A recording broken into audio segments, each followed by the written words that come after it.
Green കാർഡിന് അപേക്ഷ നൽകി കാത്തിരിക്കുന്ന വിദേശ കുടിയേറ്റക്കാർക്കായി US citizenship and immigration service പുതിയൊരു നിയമം അവതരിപ്പിച്ചിരിക്കുകയാണ്. US-ൽ സ്ഥിരതാമസത്തിന് രജിസ്റ്റർ ചെയ്യുന്നതിനോ സ്റ്റേറ്റസ് ക്രമീകരിക്കുന്നതിനോ അപേക്ഷ സമർപ്പിക്കുന്ന എല്ലാ വിദേശികൾക്കും ഈ നിയമം ബാധകമായി വരും. എന്തൊക്കെ മാറ്റങ്ങളാണ് US citizenship and immigration service ഇതിൽ കൊണ്ടുവന്നിരിക്കുന്നതെന്ന് നോക്കാം. 2023 നവംബർ 1-നോ അതിനുശേഷമോ സിവിൽ സർജൻ ഒപ്പിട്ട medical examination and vaccination record form immigration അപേക്ഷകൾ ഇപ്പോഴും പ്രോസസ് ചെയ്തുകൊണ്ടിരിക്കുന്നെങ്കിൽ മാത്രമേ നിലനിൽക്കുകയുള്ളൂ. കൂടാതെ നിങ്ങളുടെ ഇമിഗ്രേഷൻ അപേക്ഷ നിരസിക്കപ്പെടുകയോ പിൻവലിക്കുകയോ ചെയ്താൽ നിങ്ങൾ സമർപ്പിച്ച ഫോം I-693 നിലനിൽക്കുകയില്ല. ഈ മാർഗനിർദ്ദേശം ഉടനടി പ്രാബല്യത്തിൽ കൊണ്ടുവരാനാണ് തീരുമാനിച്ചിരിക്കുന്നത്. കൂടാതെ 2025 ജൂൺ 11-നോ അതിനുശേഷമോ തീർപ്പ് കൽപ്പിക്കാത്തതോ ഫയൽ ചെയ്തതോ ആയ അപേക്ഷകൾക്കും ഇത് ബാധകമാകും. ഈ പുതുക്കിയ നയപ്രകാരം ഒരു വിദേശി ഫോം I-693 സ്ഥിരതാമസം രജിസ്റ്റർ ചെയ്യുന്നതിനോ സ്റ്റേറ്റസ് ക്രമീകരിക്കുന്നതിനോ ഉള്ള അപേക്ഷാ ഫോമായ I-485-നോടൊപ്പം സമർപ്പിക്കണം.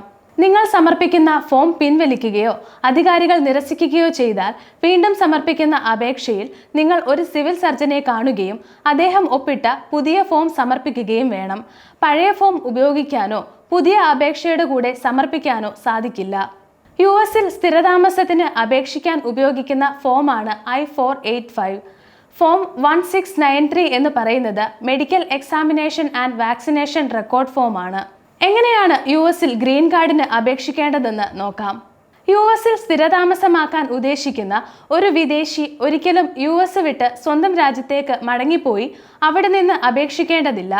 അവർക്ക് US-ൽ ജോലി ചെയ്യുമ്പോൾ തന്നെ അപേക്ഷിക്കാം. അങ്ങനെ അപേക്ഷിക്കാൻ ഉപയോഗിക്കുന്ന പ്രക്രിയയാണ് സ്റ്റേറ്റസ് ക്രമീകരണം. ഇതുവഴി US-ൽ നിന്ന് പുറത്തു പോകാതെ തന്നെ നിങ്ങൾക്ക് ഗ്രീൻ കാർഡ് ലഭിക്കും.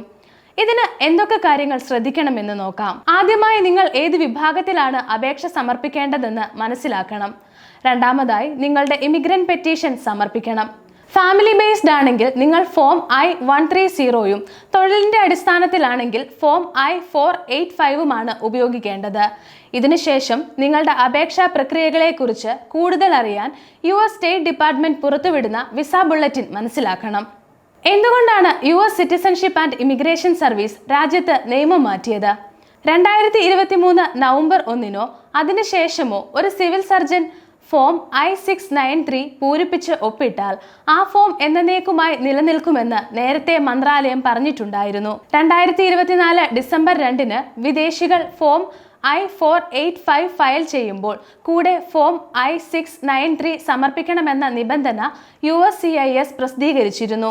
എന്നാൽ 2024 ഏപ്രിൽ 4-ന് ഉണ്ടാക്കിയ ഈ നിയമം US-ലെ പൊതുജനാരോഗ്യത്തിന് അപകടമുണ്ടാക്കുന്നുവെന്ന് പിന്നീട് USCIS പറഞ്ഞു. അതുകൊണ്ട് തന്നെ ഫോം I-693 നേരത്തെ സമർപ്പിച്ച ഇമിഗ്രേഷൻ അപേക്ഷകൾക്ക് മാത്രമേ നിലനിൽക്കൂവെന്നും അവർ പറഞ്ഞു. ഇതോടെ വിദേശികൾക്ക് സമയബന്ധിതവും ശരിയായ വൈദ്യപരിശോധനകളും ചികിത്സയും ലഭിക്കുന്നുണ്ടെന്ന് USCIS ഉറപ്പാക്കുന്നു എന്നും അവർ വ്യക്തമാക്കി. 2025 മാർച്ച് 11-ന് കുടിയേറ്റക്കാരായി പ്രവേശനം നേടുന്ന വിദേശികൾക്ക് ആവശ്യമായ വാക്സിനേഷനുകളുടെ പട്ടികയിൽ നിന്ന് COVID-19 വാക്സിനേഷൻ നീക്കം ചെയ്യുന്നതായി രോഗനിയന്ത്രണത്തിനും പ്രതിരോധത്തിനുമുള്ള കേന്ദ്രങ്ങളിലുള്ള സിവിൽ സർജന്മാർക്ക് നിർദ്ദേശങ്ങൾ നൽകിയിട്ടുണ്ട്.